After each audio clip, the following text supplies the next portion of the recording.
మన ప్రభువును రక్షకుడైన క్రీస్తు యేసు వారి పుణ్యనామమున మీ అందరికీ నా హృదయపూర్వకమైన వందనాలు తెలియచేస్తూ ఉన్నాను. దేవుని సన్నిధిలో కూర్చోవడమే ఒక విశ్వాసికి దక్కిన గౌరవం.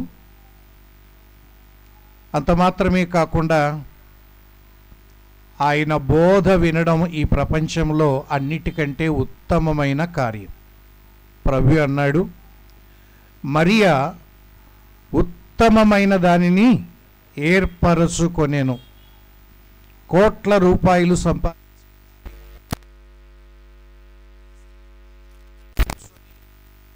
ఆయన మాటలు వినడమే ఉత్తమమైన కార్యమని ఎరిగి ఇంతవరకు దేవుని దాసుని ద్వారా విన్న మాటల్ని హృదయంలో దాచుకొని మరికొద్దిసేపు దేవుని మాటలు వినడానికి మీ మనస్సును సిద్ధపరచుకోవాలని ప్రభు పక్షాన కోరుకుంటూ ఈ ఉదయకాలం మన ధ్యానం కొరకై అపోస్తుడైన పౌలు కొరింథీయులకు రాసిన 2వ పత్రిక 5వ అధ్యాయం.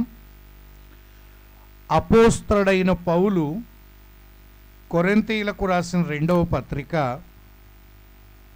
5వ అధ్యాయము 17వ వచనాన్ని ఒకసారి చదువుకుందాం.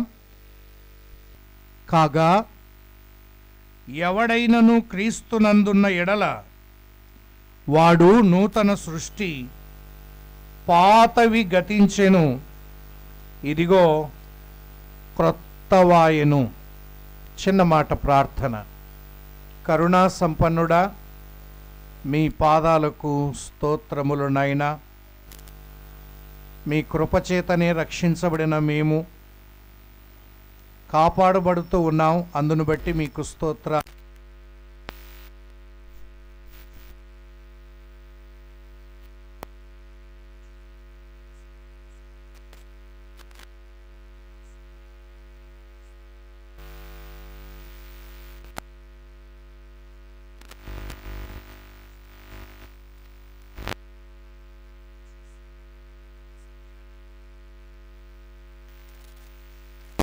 ఆశీర్వదించమని మా మంచి బోధకుడు మా ప్రభు అయిన క్రీస్తు యేసు వారి పుణ్యనామమునని స్తోత్రము చెల్లించి అడిగి వేడుకొనుచున్నాము తండ్రి, ఆమేన్. ప్రియులారా, ధ్యానం కొరకై 2వ కొరింథీ పత్రిక 5వ అధ్యాయం 17వ వచనాన్ని చదివాం. కాగా ఎవడైనను క్రీస్తునందున్న ఎడల అనే మాటతో ప్రారంభిస్తూ ఉన్నాడు. ఈ లోకంలో మనుషుల్ని ఎన్నో రకాలుగా అనేకమైన వాటిని బట్టి విభజిస్తూ ఉంటారు, వర్గీకరిస్తూ ఉంటారు. కానీ బైబిల్లో ఒకే ఒక వర్గీకరణ. క్రీస్తునందు ఉన్నవారు, క్రీస్తునందు లేనివారు, అంతే. క్రీస్తు యేసునందు విశ్వాసం ఉంచిన మనం క్రీస్తునందు ఉన్నవారం, మిగతా వారంతా క్రీస్తునందు లేనివారు. క్రీస్తునందు ఉన్న మన భాగ్యం మనకు అర్థమైతే ఈ లోకంలో మన జీవన విధానం కూడా మారిపోతుంది. అలా అర్థం కానప్పుడు మన జీవన విధానం పాత బ్రతుకు వలె ఉంటుంది. ఈ ఉదయకాలం మన ధ్యానం ఏంటంటే, క్రీస్తు యేసునందు మనం ఎక్కడున్నాం, మన స్థానం ఏమిటి, క్రీస్తు యేసులో మన భాగం ఏంటి, క్రీస్తును విశ్వసించిన మనకు క్రీస్తులో మన స్థానం ఎక్కడ అన్నది ఈ ఉదయకాలం మనం ధ్యానం చేద్దాం. ఒక విశ్వాసి యొక్క స్థానం, క్రీస్తులో మనం ఎక్కడ ఉన్నాం అన్నది చూద్దాము రండి. మొట్టమొదటిగా యోహాను సువార్త 10వ అధ్యాయం. యోహాను సువార్త 10వ అధ్యాయం 28వ వచనాన్ని చదువుదాం. నేను నేను వాటికి నిత్య జీవమునిచ్చుచున్నాను, గనుక అవి ఎన్నటికి నశింపవు. ఎవడును వాటిని నా చేతిలో నుండి అపహరింపడు. ఎవడును వాటిని నా చేతిలో నుండి అపహరింపడు అన్నాడు. యేసు ప్రభు మాట్లాడుతూ నా చేతిలో నుండి ఎవడు వాటిని అపహరింపడు అన్నాడు. క్రీస్తు యేసులోనికి వచ్చిన మన స్థానం ఏంటంటే మనము ఆయన చేతిలో ఉన్నవారం. క్రీస్తు యేసు హస్తాలలో భద్రపరచబడిన వారం. ఆయన అన్నాడు, నా చేతులలో నుండి ఎవడు మిమ్మును అపహరింపనేరడు అన్నాడు. అంటే దేవుని లోనికి వచ్చిన వారి భద్రత, క్రీస్తులోనికి వచ్చిన వారి భద్రత ఎంత గొప్పదో. ఎవరు అపహరింపలేని స్థలములో మనం ఉన్నాం. ఆయన చేతులలో ఉన్నాం. ఆయన చేతులు ఎంత బలమైనవో ఒక్కసారి ఆలోచన చేస్తే ఒక మాట చూద్దాం రండి. 119వ కీర్తన 73వ వచనాన్ని గుర్తు చేసుకుందాం. 119వ కీర్తన 73వ వచనాన్ని గుర్తు చేసుకుందాం. నీ చేతులు నన్ను నిర్మించి నాకు రూపు ఏర్పరిచెను. చాలు. మొట్టమొదటిగా గుర్తుపెట్టుకోవాల్సింది ఏంటంటే ఏ చేతులైతే మనకు నిర్మాణము చేశాయో, ఏ చేతులలో మనము రూపించబడ్డామో ఆ చేతులలోనే ఉన్నాము అన్న మాట మనల్ని ఉజ్జీవింపచేయాలి. మనకు నిర్మాణం ఆ చేతుల్లోనే జరిగింది. మన అవయవ నిర్మాణము ఏ చేతులైతే చేశాయో ఆ చేతులలో ఉన్నవారు. ఆయన చేతుల యొక్క ఒక గొప్పతనాన్ని చూచాం. రెండవ మాట కూడా చూడండి. 8వ కీర్తన 3వ వచనాన్ని కూడా ఒకసారి చూద్దాం. 8వ కీర్తన 3వ వచనం. నీ చేతి పైన నీ చేతి పని అయినా నీ ఆకాశములను నీవు కలుగజేసిన చంద్ర నక్షత్రములను నేను చూడగా. ఆకాశం ఒకవైపు కన్నులెత్తి పైకి చూస్తే ఎంత విశాలమైన ఆకాశం. ఎవరైనా ఒక పెద్ద భవనంలోకి వచ్చినప్పుడు ఆ భవనము యొక్క పైకప్పును చూసి, ఎవరండి ఈ భవనాన్ని కట్టింది, ఇంత విశాలమైన కప్పును ఎవరు కట్టారు అని అడుగుతూ ఉంటారు. అలాగైతే మన తలలు పైకెత్తి చూసినప్పుడు ఈ భూమికి పైకప్పులాగా ఉన్న ఈ విశాలమైన ఆకాశం ఎవరి చేతి పని? ఆయన చేతి పని. ఆయన చేతి పని ఈ ఆకాశం. ఆయన చేసిన ఆకాశాన్ని బట్టి ఆయన చెయ్యి ఎంత గొప్పదో మనకు అర్థం కావాలి. ఆయన చేతులు ఎంత మహాత్యము కలిగినవో మనం అర్థం చేసుకోవాలి. ఇటువంటి బలమైన చేతులలో మనం ఉన్నాం. ఒక విశ్వాసి గ్రహించాలి, క్రీస్తునందు విశ్వాసముంచిన మనం అభద్రతా భావంతో బతకకూడదు. ఎప్పుడు ఏం జరుగుతుందో, ఏమవుతుందో, ఒక విశ్వాసి జీవితములో ఇది చోటు ఉండకూడదు. కారణం, నేను యేసయ్య చేతులలో ఉన్నదానను. బలమైన చేతులలో భద్రంగా ఉంటాం. ఇది గుర్తుపెట్టుకోండి. చిన్నపిల్లలు ఎప్పుడైనా ఏదైనా కొట్టుకు వెళ్ళి కొనుక్కున్నప్పుడు కోతులు అలాంటివి వస్తూ ఉంటాయి. చిన్నపిల్లల చేతులు బలహీనమైనవి కాబట్టి వాళ్ళ దగ్గరికి పరిగెత్తుకుంటూ వెళ్తాయి. అవి వచ్చి రాగానే పిల్లలు చేతిలో ఉండి వదిలేస్తారు. కానీ పెద్దవారమైన మన దగ్గరికి అంత ఫాస్ట్గా రావు. ఎందుకో తెలుసా? మనం వారికంటే బలమైన వారమని, మన చేతులు బలమైనవని గుర్తెరిగి అవి దగ్గరికి రావు, అపహరించటానికి సాహసించలేవు. దీన్ని బట్టి మనకు అర్థమయ్యేది ఏంటంటే, దేవుని చేతులు ఎంత భద్రమైనవి, ఎంత భద్రమైనవి. అప్పుడప్పుడు మాట్లాడుతూ ఉంటాం కదా, వివాహం చేసి మరి భర్త దగ్గరికి పంపించేటప్పుడు ఎంతగానో ప్రేమించినటువంటి తల్లిదండ్రులు, ఎంతగానో అపురూపంగా పెంచిన తల్లిదండ్రులు ఒక మాట అంటారు, బాబు ఇంతకాలం మా అమ్మాయిని చాలా అపురూపంగా ప్రేమించాం, చాలా చక్కగా చూసుకున్నాం, ఈరోజు మా అమ్మాయిని నీ చేతుల్లో పెడుతూ ఉన్నాను, నీ చేతుల్లో మా పాప సురక్షితంగా ఉండాలని ఆశిస్తున్నామని ఎంతో నమ్మకం ఉంచి ఆ బిడ్డను ఆయన చేతుల్లో పెట్టి ఈ మాట కూడా చెప్తారు.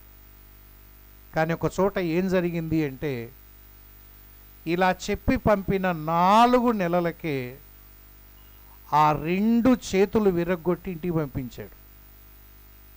అప్పుడు అర్థమైంది, ఈ చేతులు నిజానికి అవి విశ్వసనీయమైన చేతులు కావు, అవి భద్రత కలిగే చేతులు కావు. కానీ ఈ భయం గొలిపే లోకంలో ఒక విశ్వాసి ధైర్యంగా బ్రతకడానికి, నీతిమంతులు సింహం వలె ధైర్యముగా బ్రతుకుదురు అని లేఖనాలు మనకు చెప్తూ ఉన్నాయి. సామెతల గ్రంథంలో ఆ మాట ఉంది, అరణ్యములో ఎన్నో జంతువులు జీవిస్తూ ఉంటాయి, అయితే ప్రతి జంతువు ఎంతో కొంత భయముతోనే బ్రతుకుతూనే ఉంటాయి. కానీ భయం అనేది ఎరగకుండా అరణ్యములో అడుగులు వేసే ఏకైక జంతువు ఒకటే. ఏంటది? సింహం. మనం కూడా లోకమనే అరణ్యములో తిరుగులాడుతూ ఉన్నాం. భయాలు చెప్పనలివి కాదు. ఇన్ని భయాల మధ్య ఒక విశ్వాసి ధైర్యంగా, ఒక మాట గుర్తుపెట్టుకోండి, ఏమి కోల్పోయినా ఎంతో కొంత కోల్పోయినట్టు, కానీ ధైర్యం కోల్పోతే సర్వం కోల్పోయినట్టే. మొన్న ఈ మధ్యలో కేరళలో ఒక భూ సంబంధంగా కొండ చర్యలు ఇరిగిపడ్డాయి కదా ఒక జిల్లాలో.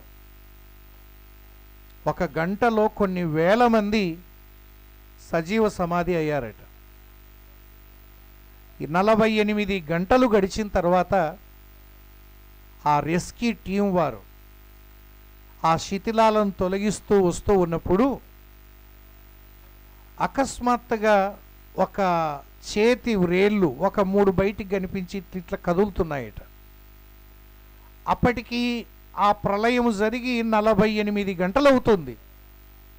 ఆశ్చర్యపోయి పరిగెత్తుకొని వెళ్ళి ఆ చేతి వ్రేళ్ళు కనపడే స్థలములో అలా తీసి ఆ వ్యక్తిని చూసేసరికి ఆ వ్యక్తి శిథిలాల మధ్యలో ఉన్నాడు, టేబుల్ కింద ఉన్నాడు, ఏం కాలేదు. ఆ శిథిలాలన్నీ తీసివేసి హాస్పిటల్లో చేర్పించిన తర్వాత విలేకరులు అడిగారు, 48 గంటలు ఏమీ తినకుండా ఏమీ త్రాగకుండా మీరు ఎలా బ్రతకగలిగారు, మీరు ఏమీ కోల్పోలేదు అని అడిగారు. అప్పుడు ఆ వ్యక్తి అన్నమాట, అయ్యా ఈ 48 గంటల్లో నేను కోల్పోనిది ధైర్యం ఒక్కటే అన్నాడు. ధైర్యం ఒక్కటే. ఎవరో ఒకరు నన్ను చూస్తారు, ఎవరో ఒకరు నన్ను కాపాడుతారు అనే ధైర్యం 48 గంటలు నన్ను బ్రతికించింది అన్నాడు. నిజమే, దేవుని పిల్లలు ప్రతిదానికి భయపడితే ఎంతకాలం బ్రతకగలం? భయపడుట వలన ఉరివచ్చునని రాయబడి ఉంది. దేవుని పిల్లలు నిర్భయంగా బ్రతకాలి, బహుధైర్యంతో ముందుకు సాగాలి. కారణం, మనము ఆయన చేతుల్లో ఉన్నవారం, ఆయన చేతులలో ఉన్నవారం. అందుకే ఆయన సెలవు లేకుండా ఒక తల వెంట్రుక కూడా కిందికి రాలిపడదు అని నమ్ముతావా? ఆయన సెలవు లేకుండా ఏ అపాయము మన దగ్గరికి రాదు. ధైర్యంగా ఉందాం. ఏమి మీ ధైర్యము అంటే, మేము యేసయ్య చేతిలో ఉన్నవారం. ఆదిమ సంఘం ఉజ్జీవింపబడ్డానికి, విస్తరించటానికి కూడా కారణం అదే. వారు పేతురు యోహానుల ధైర్యమును చూచినప్పుడు అన్నాడు, వారి ధైర్యం ప్రధానులను, అధికారులను ఆశ్చర్యపడేటట్టు చేసింది. కారణం, వారికి కష్టాలున్నాయి, హింసలున్నాయి, ఇబ్బందులున్నాయి. గొప్ప హింస చెలరేగింది. సౌలు లాంటి వ్యక్తి ఇళ్లల్లోకి జొరబడి స్త్రీలను, పురుషులను ఈడ్చుకుంటూ వచ్చి చెరసాల్లో వేస్తూ సంఘాన్ని పాడు చేయడానికి కంకణం కట్టుకున్నవాడు. అటువంటి స్థితిలో కూడా సంఘము క్షేమాభివృద్ధి నొందింది అంటే దానికి కారణం వారికి ఉన్న ధైర్యమే. ఈ ఉదయకాలం మన స్థానం ఎక్కడ? క్రీస్తులోనికి వచ్చిన మనం ఎక్కడున్నామంటే ఆయన చేతులలో ఉన్నవారం. ఇది మొదటి స్థానం. రెండవ స్థానాన్ని చూద్దాము రండి. లూకా సువార్త, ఒక విశ్వాసి క్రీస్తులో ఎక్కడ ఉన్నాం అన్నదానికి లూకా సువార్త 15వ అధ్యాయం.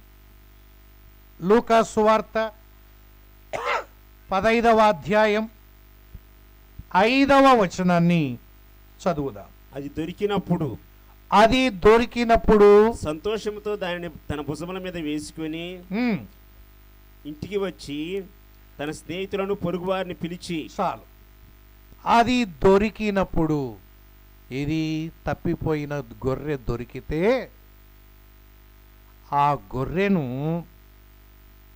ఎక్కడ, దానిని తన భుజముల మీద వేసుకొని, మనము కూడా తప్పిపోయిన గొర్రెలమే, మనం కూడా తప్పిపోయాం. దేవునికి స్తోత్రం. యేసయ్యకు దొరికాం. యేసయ్యకు దొరికిన మనం, మన స్థానం ఎక్కడ అంటే, దొరికిన మనల్ని ఆయన భుజముల మీద వేసుకున్నాడు. భుజములు దేన్ని సూచిస్తుంది? ఒక మాట చూడండి, సంఖ్యాకాండం.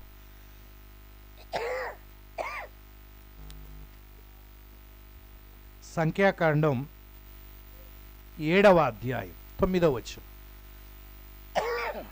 సంఖ్యాకాండం 7వ అధ్యాయం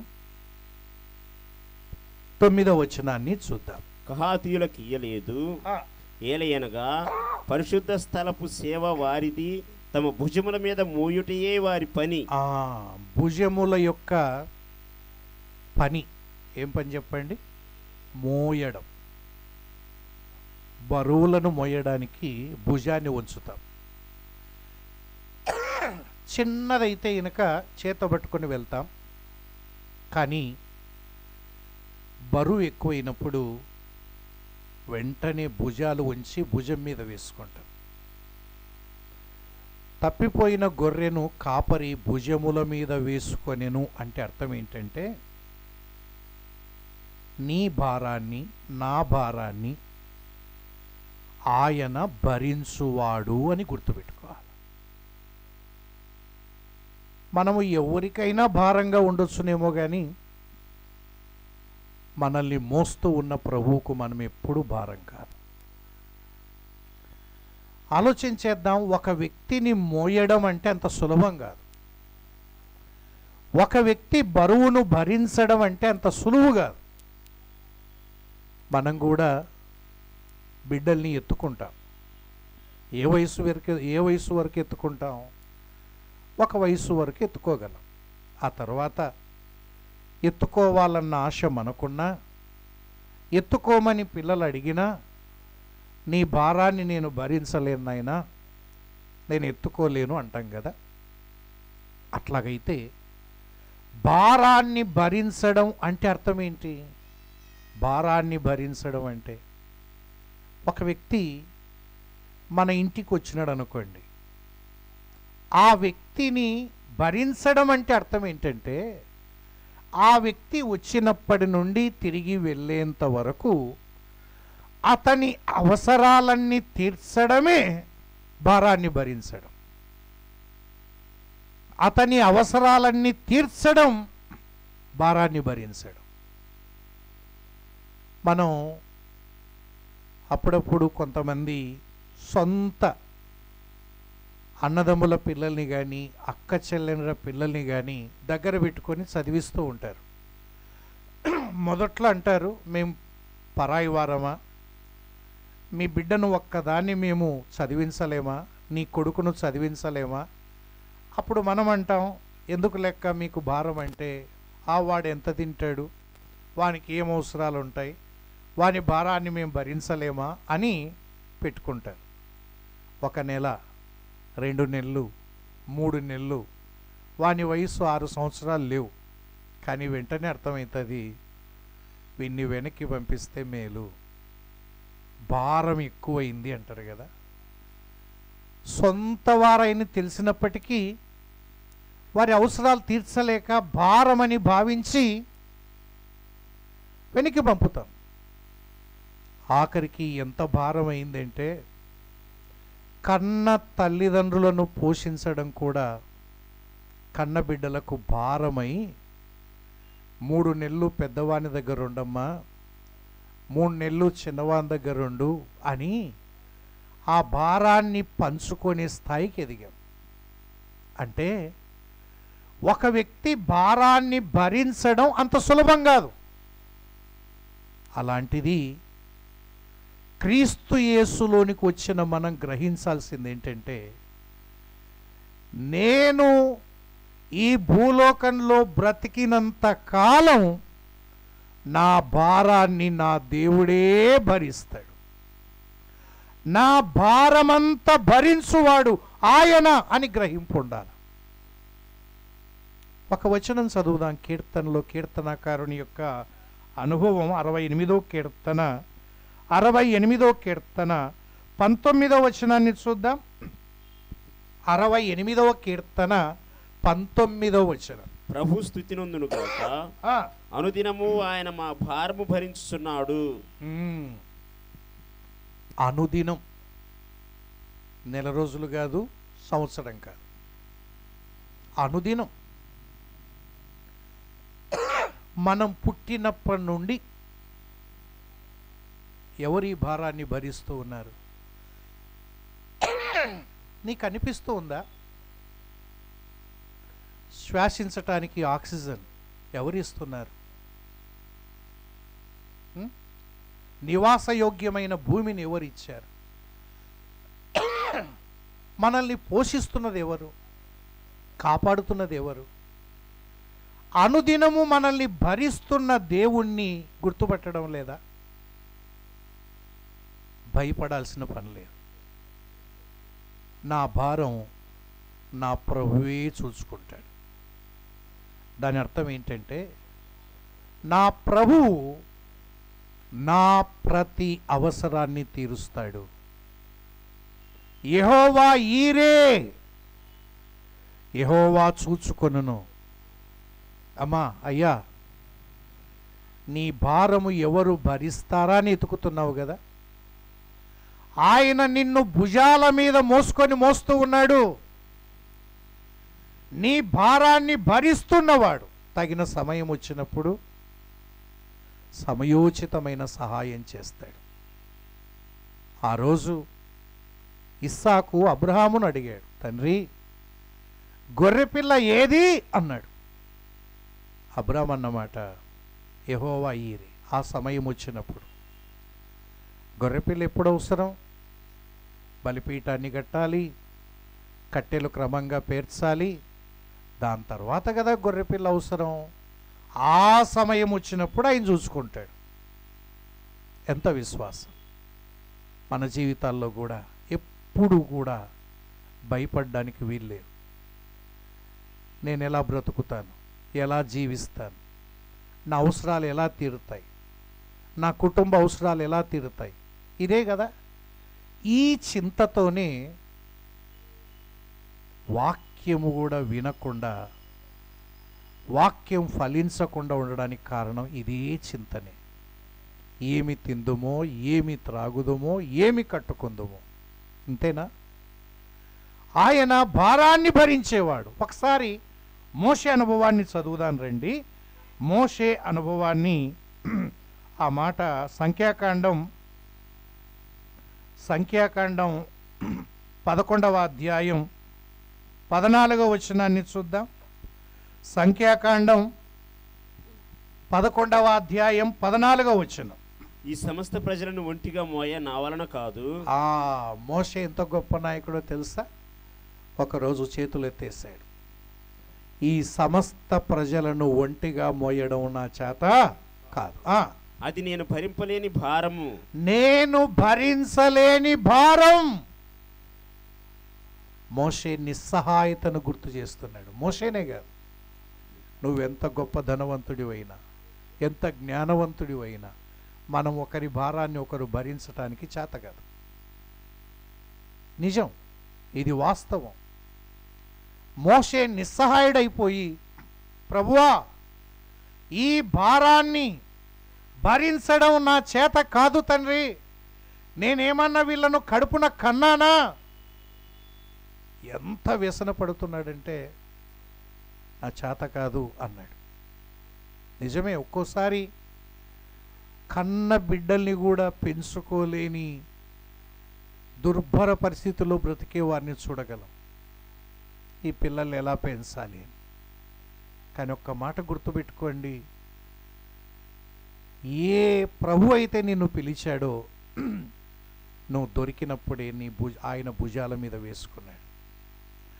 ఆయన భుజములు మన బరువును మోస్తూ ఉన్నాయి. ద్వితీయోపదేశకాండంలో కూడా ఒక మాట మనం ఆలోచన చేద్దాం రండి. ద్వితీయోపదేశకాండం 1వ అధ్యాయం 31వ వచనం. ద్వితీయోపదేశకాండం 1:31 చూడండి. ఐగుప్తులోను అరణ్యములోను మీ కొరకు చేసినట్టు మీ పక్షముగా యుద్ధము చేయును. మీరు ఈ చోటికి చేరు వరకు మీరు వచ్చిన మార్గం అంతటిలోను మనుష్యుడు తన కుమారుని ఎత్తుకొనున్నట్లు మీ దేవుడైన యెహోవా మిమ్మును ఎత్తుకొని వచ్చిన సంగతి మీరు ఎరుగుదురని మీతో చెప్పి తిని. ఈ రోజు ఈడున్నాము, ఇంతవరకు వచ్చామంటే ఎవరు ఎత్తుకొని వచ్చారు? చిన్నపిల్లలు చూసినారు అప్పుడప్పుడు. ఇప్పుడంటే వాహనాలు ఎక్కువ ఉన్నాయి, ఎత్తుకునే పరిస్థితి లేదు. ఒక్క 30-40 ఏళ్ళ కిందకి వెళ్తే ఒక 7-8 కిలోమీటర్లు పక్క గ్రామానికి వెళ్ళాలి అంటే అప్పుడు ఉండే వాళ్ళందరికీ అనుభవం ఉంటుంది. కొంత దూరం పరిగెత్తుకొని పోతాడు. డాడీ ఏం వెనకబడ్డారే, మమ్మీ రాలేరా నా వెంట మీరు? కొంచెం దూరం పోతానే కూలబడిపోతాడు. నా చేత కాదు డాడీ, నేను నడవలేనని. రా అని 2 చేతులు తీసుకొని భుజం మీదకి ఎక్కించుకుంటాడు. ఒక కాలు ఇక్కడ, ఒక కాలు అక్కడ. ఇంకా వాడు జుట్టు పట్టుకొని ఉంటే ఈయన నడుస్తూ ఉంటే అది గుర్రం మీద స్వారీ చేసినట్టుగా హ్యాపీగా నిద్రలోకి పోతాడు కదా. అట్లా 7-8 కిలోమీటర్లు ప్రయాణం చేసిన తర్వాత గుర్తొస్తుంది వానికి. గుర్తొచ్చి దింపు డాడీ అంటాడు. దింపిన తర్వాత వారి అవ్వగారి తాతగారి ఇంటికి ఈడే పరిగెత్తుకుంటూ పోతాడు. ఏరా మమ్మేడి డాడీ ఏదంటే, వాళ్ళు ఏడొస్తారమ్మమ్మ, వెనకబడ్డారు, వాళ్ళు వచ్చేసరికి నేనై పరిగెత్తుకొని వచ్చిన అంటాడు. చిన్నపిల్లలకు తెలియదు కదా. వాడిని ఎత్తుకొచ్చింది వాళ్ళ నాన్న. ఒక మనుష్యుడు కుమారుని ఎత్తుకొని వచ్చినట్టుగా నేను మిమ్మును రక్షించిన దినం మొదలుకొని ఈనాటి వరకు ఆయన నడిపించకపోతే వచ్చేవారమా? ఎన్నోసార్లు చేతులు పైకెత్తలేదా? ఇంకా నా చేత కాదు ఈ భక్తిలో నడవడం. కృంగిపోలేదా? కూలబడిపోలేదా? కూలబడిన నిన్ను నన్ను ఎత్తుకొని ప్రభువు నడిపిస్తున్న సంగతి గుర్తులేదా? ఆయన మన భారాన్ని భరిస్తూ ప్రతి దినము ఎత్తుకొని నడిపించేవాడు.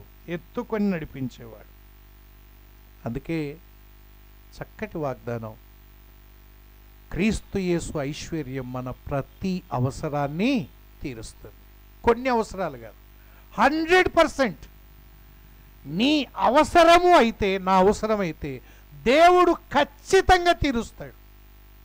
డౌటే లేదు. అవసరమైతే, అవసరాల గురించి చింతించాల్సిన పనే లేదు. అవసరాల గురించి ఆలోచన చేయాల్సిన పనే లేదు. కారణం ఏంటంటే మన పరలోకపు తండ్రి వాటిని యోచిస్తూ ఉన్నాడు.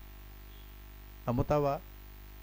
ఒకటి, ఆయన చేతుల్లో ఉన్నాము అంటే వీఆర్ ఇన్ సేఫ్టీ ప్లేస్. భద్రంగా ఉన్నాం. ఆయన సెలవు లేకుండా నీకు నాకు ఏమీ జరగదు, గుర్తుపెట్టుకోండి. రెండవది, ఆయన భుజముల మీద ఉన్నాం. భుజములు భారాన్ని భరించేవి. నువ్వు ఈ లోకంలో బ్రతికినంత కాలం నీ భారాన్ని ప్రభువే భరిస్తాడు. నువ్వు భరించాల్సిన అవసరం లేదు. గుర్తుపెట్టుకోండి, అవసరాలు తీరుస్తూ ఉన్న దేవుడు. మూడవ స్థలం చూద్దాం రండి. మన స్థానం క్రీస్తు యేసునందు. మూడవ స్థానం యోహాను సువార్త 13వ అధ్యాయం. యోహాను సువార్త 13వ అధ్యాయం 23వ వచనాన్ని ఒకసారి చదువుదాం. 23. ఆయన శిష్యులలో యేసు ప్రేమించిన ఒకడు యేసు రొమ్మున ఆనుకొనుచుండెను. 25వ వచనం కూడా చూడండి. అతడు యేసు రొమ్మున ఆనుకొనుచు, యేసు రొమ్మున ఆనుకొనొచ్చు. ఒక శిష్యుని అనుభవం.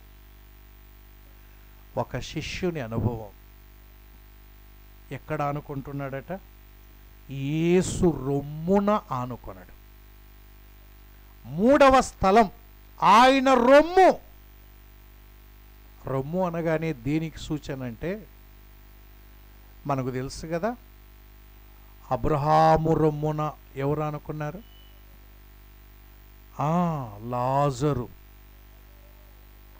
లాజరు ఆయన ఆనుకున్నాడు, భుజముల మీద రొమ్మున ఆనుకున్నాడు.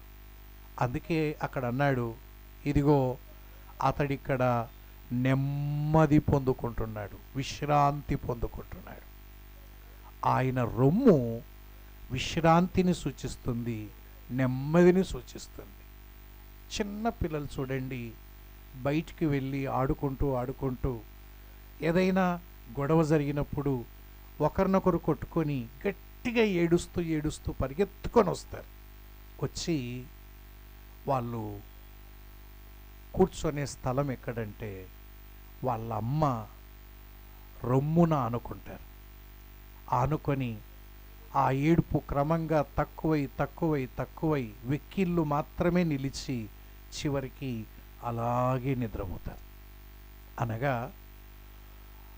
గొడవపడి బయట నెమ్మది లేక విశ్రాంతి లేక పరుగెత్తుకొని వచ్చిన బిడ్డకు తల్లి రొమ్ము చక్కటి విశ్రాంతి ఇచ్చింది, నిద్రపోయేంతగా నెమ్మది కలిగిన స్థలం. అలాగైతే ఈ లోకములో కూడా ఇది నెమ్మది లేని స్థలమే, విశ్రాంతి లేని స్థలమే. ప్రయాస ఆయాసము ఎక్కువ అవుతుంది కానీ ఎక్కడ దొరకదు, నెమ్మది దొరకదు. అందుకే ఆ నెమ్మది దొరికే స్థలం క్రీస్తు రొమ్మున ఆనుకున్న వారికి మాత్రమే. ఈ శాంతి లేని లోకములో ప్రశాంతంగా బ్రతకాలి అంటే ఆయన రొమ్మున ఆనుకోవాలి. ఒక్క మాట యెషయా గ్రంథం 26:3 కూడా చూద్దాం. యెషయా గ్రంథం 26వ అధ్యాయం 3వ వచనాన్ని చూద్దాం. యెషయా గ్రంథం 26వ అధ్యాయం 3వ వచనాన్ని చూడండి. ఎవని మనస్సు నీ మీద ఆనుకొనునో ఎవని మనస్సు నీ మీద ఆనుకొనునో వానిని నీవు పూర్ణ శాంతి గలవానిగా వానిని నీవు పూర్ణ శాంతి గలవానిగా కాపాడుదువు. కాపాడదు. అర్థమవుతుందా? ఈ లోకంలో మన జీవితాలు నెమ్మదిగా విశ్రాంతిగా పూర్ణ శాంతి గలవారిగా కనపడాలి అంటే ఉద్యోగాల మీద ఆనుకున్న, ఆస్తుల మీద ఆనుకున్న, మనుష్యుల మీద ఆనుకున్న, జ్ఞానం మీద ఆనుకున్న నీకు దొరకదు. ఎవరైతే ప్రభువు మీద ఆనుకుంటారో అన్నిటినీ పక్కన పెట్టి యేసయ్య మీద ఆనుకుంటే ఆ నెమ్మది, ఆ విశ్రాంతి దొరుకుతుంది. యేసు రొమ్మున ఉన్నవారం నెమ్మది లేదా, ప్రశాంతత లేదా? రా ప్రభు రొమ్మున ఆనుకుంటే, ఆయన మీద ఆనుకో. నీకున్న వాటి మీద, నీ బలం మీద, నీ శక్తి మీద ఎప్పుడు ఆనుకోవద్దు. ప్రభువు మీద ఆనుకుని వారే పూర్ణ శాంతిగా బ్రతుకుతారు. ఇది 3వ స్థలం. 1 ఆయన చేతుల్లో ఉన్నవారం, 2 ఆయన భుజముల మీద ఉన్నవారం, 3 ఆయన రొమ్మున ఆనుకున్న వారం. చివరిది చూద్దాం రండి. లూకా సువార్త 10వ అధ్యాయం 39వ వచనం. లూకా సువార్త 10వ అధ్యాయం 39వ వచనాన్ని చూద్దాం. ఆమెకు మరియా అను సహోదరి ఉండెను. మరియా అను సహోదరి ఉండెను. ఈమె యేసు పాదముల యొద్ద కూర్చుండి, యేసు పాదముల కూర్చుండి ఆయన బోధ వినుచుండెను. ఇక్కడ మరియ యొక్క స్థానం ఎక్కడ కూర్చుంది చెప్పండి? యేసు పాదముల చెంత. చక్కటి అనుభవం. ఆయన చేతుల్లో మాత్రమే కాదు, ఆయన భుజముల మీద మాత్రం కాదు, ఆయన రొమ్మున ఆనుకోవడం కాదు, ఆయన పాదముల చెంత కూర్చొనే స్థితి ఒక విశ్వాసిది. ఆయన పాదాల దగ్గర, ఆయన పాదాల దగ్గర ఒక విశ్వాసికి ఎన్నిసార్లు ఆయన పాదాల దగ్గరికి అనుభవాలు ఉండాలి అంటే, 1 ఇక్కడ మరియా దేనికోసం కూర్చుంది ఆయన పాదాల దగ్గర? బోధ వినడానికి. గుర్తుపెట్టుకోండి, నేటి దినాల్లో బాధపడడానికి కారణం ఏంటంటే బోధ వినకపోవడమే. 100కి 100 రూపాయలు ఇది నిజం. బోధ ఎంత బాగా వింటే అంత బాగుపడతాం, బోధ వినకపోతే బాధపడతాం. ఎందుకంటే మనం బాధపడకూడదని ప్రభు సిలబస్ అంతా దేవుని గ్రంథములో రాసి ఇచ్చాడు. ఎప్పుడు కవర్ కావాలా? ఈ సిలబస్ ఎప్పుడు కవర్ కావాలా? వారానికి 1 పూట వచ్చి అలా వెళ్ళిపోతే ఏం తెలుస్తుంది చెప్పండి? యేసు ప్రభు నమ్ముకున్నామండి, విశ్రాంతి లేదంటే ప్రభు అన్నాడు కదా, భారం మోసుకొని సమస్తం వల్లారా నా యుద్ధకు రండి, నేను విశ్రాంతిని ఇస్తానన్నాడు. కింద 29వ వచనంలో ఏమన్నాడు? నేను సాత్వికుడను దీన మనస్సు గలవాడును గనుక నా కాడి ఎత్తుకొని నా యొద్ద నేర్చుకొనుడి. నా యొద్ద నేర్చుకొనుడి, అప్పుడు మీ ప్రాణములకు విశ్రాంతి దొరకును. నీకు విశ్రాంతి లేదు అంటే నేర్చుకోవడం లేదని అర్థం. గుర్తుపెట్టుకోండి, నేర్చుకుంటే ఏదైనా సాధ్యమే. డ్రైవింగ్ పుట్టుకతో రాదు, నేర్చుకున్నందుకు డ్రైవింగ్ వచ్చింది. జీవనోపాధి కొరకు ఎన్నో నేర్చుకుంటున్నాం కదా. చదువుకునే బిడ్డలు పుస్తకాలు పేజీలు కంఠస్థం పెట్టి నేర్చుకుంటూ ఉంటారు. ఎందుకంటే రేపు ఎగ్జామ్స్కి వస్తాయి, రాస్తే మార్కులు వస్తాయి. మరి వాక్యం ఎందుకు నేర్చుకోవాలి? వాక్యము కూడా అంత సీరియస్గా నేర్చుకోవాలా? ఎస్, దేవుని కట్టడలు, దేవుని విధులు, దేవుని శాసనాలు నేర్చుకుంటే తప్ప మనకు విశ్రాంతిగా బ్రతకలేం. ఏం తెలుసు చెప్పండి? జీవనోపాధి కొరకై అంత కష్టపడి నేర్చుకుంటాం కదా. వాక్యాన్ని నేర్చుకోవడానికి ఎవరికి మనస్సు ఉండదు. బైబిల్ స్టడీ అని పేరు ఉంటుంది, కానీ 10 మంది పట్టుమని 10 మంది రావడానికి ఇష్టపడరు. దేవుడు ఎన్నో చెప్పాలనుకుంటున్నాడు, ఎప్పుడు కవర్ కావాలా? చదువుకునే బిడ్డలు రోజుకు 10 గంటలు ఖర్చు పెడతారు స్కూల్లో. ఉదయం 9కి పోతే సాయంత్రం దాదాపు 5, మళ్ళీ వచ్చిన తర్వాత ట్యూషన్లు. అన్ని గంటలు గడిపి అంత ఫీజులు కట్టి అంత శ్రమపడి నేర్చుకుంటే మా పిల్లలకి చదువు రాలేదండి అంటున్నాం. మరి దేవుని మందిరానికి వారానికి ఒకసారి వచ్చి 40 నిమిషాలు అట్లా విని వినక వెళ్ళిపోతే దేవుని విధులు ఏమర్థమవుతాయి? దేవుని కట్టలు ఏమర్థమవుతాయి?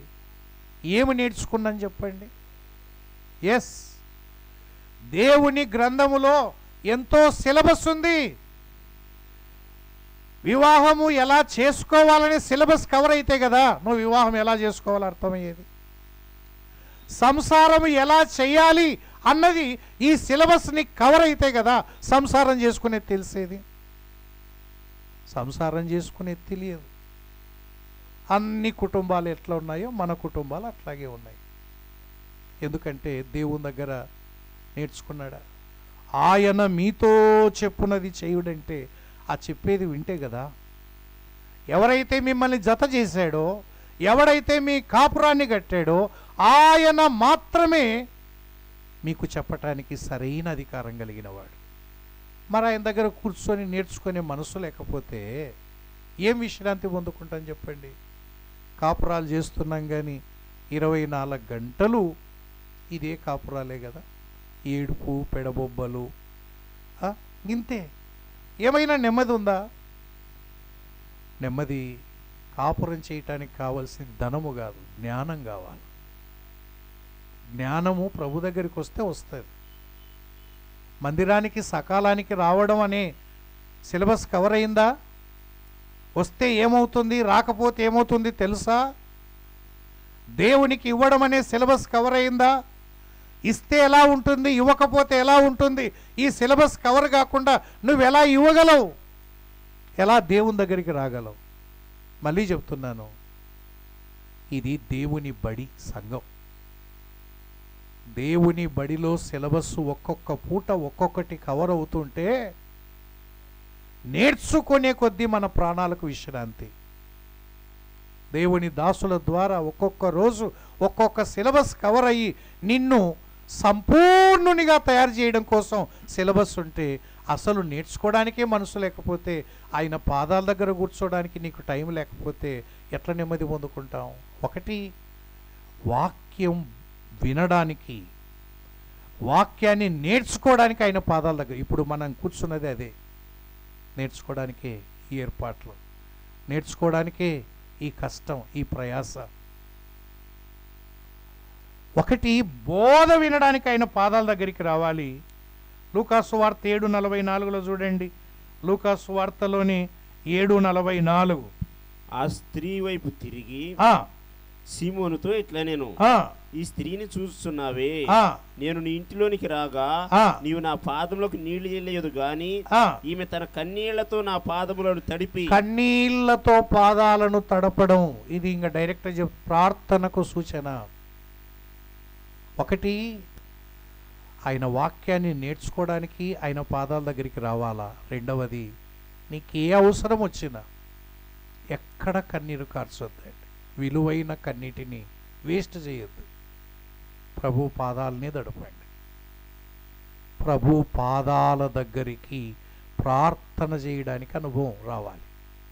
విజ్ఞాపన కూడిక అంటే ఎంతమంది ప్రతిస్పందిస్తున్నారు? విజ్ఞాపన కూడికంటే ఎంతమందికి సీరియస్నెస్ ఉంది? ఆయన పాదాల దగ్గర కన్నీరు కార్చడానికి దొరికిన అనుభవాన్ని పోగొట్టుకుంటే ఎక్కడ ఏడిస్తే ఏం ప్రయోజనం చెప్పండి? ఎక్కడ ఏడిస్తే ఏం ప్రయోజనం?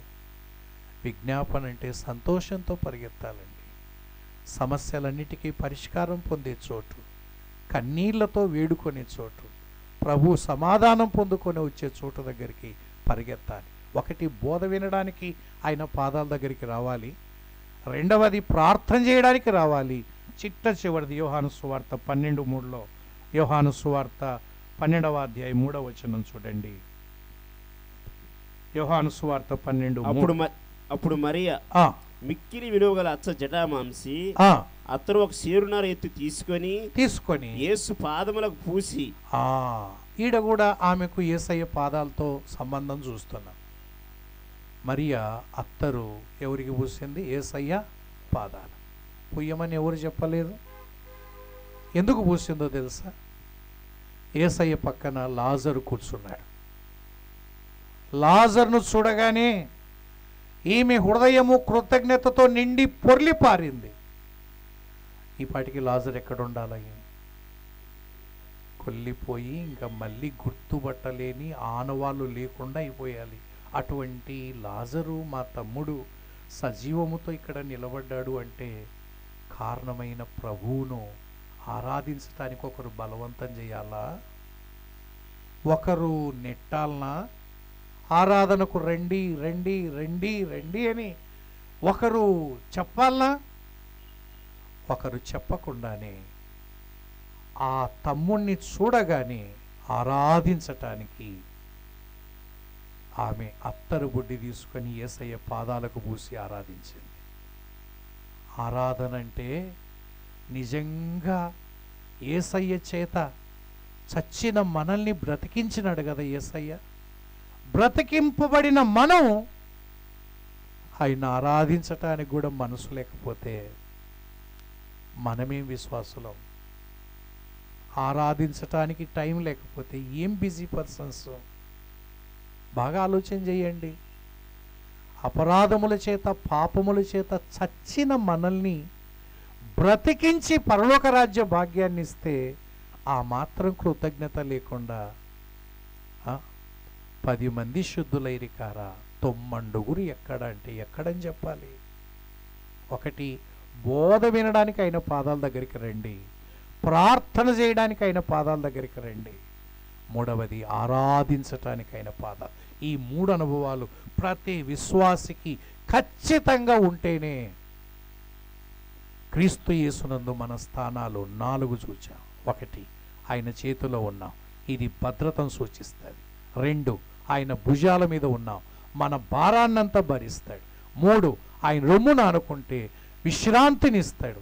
4వది ఆయన పాదాల దగ్గర ఉండే అనుభవం. దేవుడి మాటలు మన కొరకై దీవించి ఆశీర్వదించునుగాక. ఆమె.